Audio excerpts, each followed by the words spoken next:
We'll now take a look at the example of the conjoined twins, case number 210.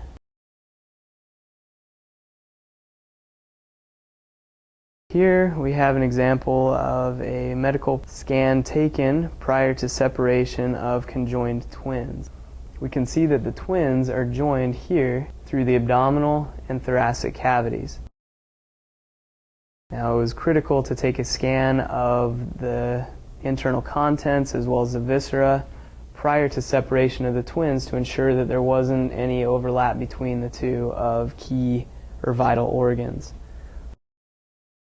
By looking closer at the scan, we can see that the sternum has been fused inferiorly.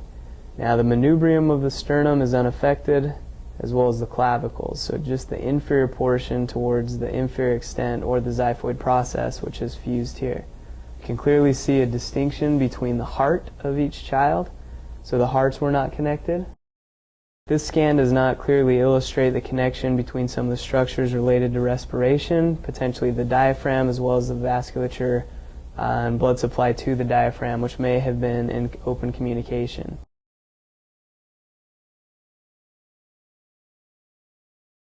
What we can see is the connection between the two twins, where we can clearly now see the two mediastinal cavities.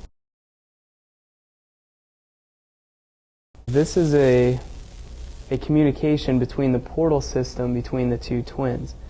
We can see here the inferior vena cava draining up into the heart, and a clear separation between the inferior vena cava and the portal system here.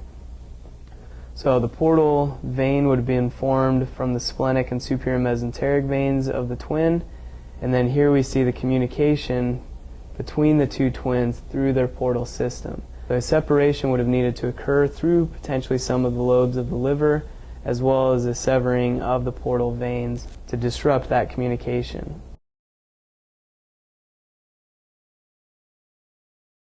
Additionally, there was concern if the twins had any open communication between the viscera in the abdominal and pelvic cavities.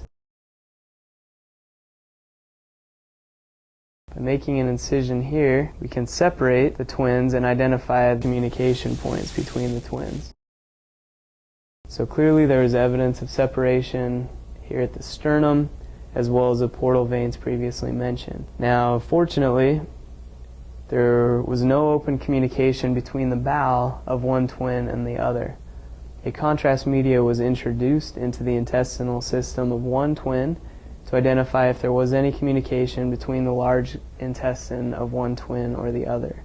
And there is no evidence of this, which was fortunate, as both of them had a complete gastrointestinal tract.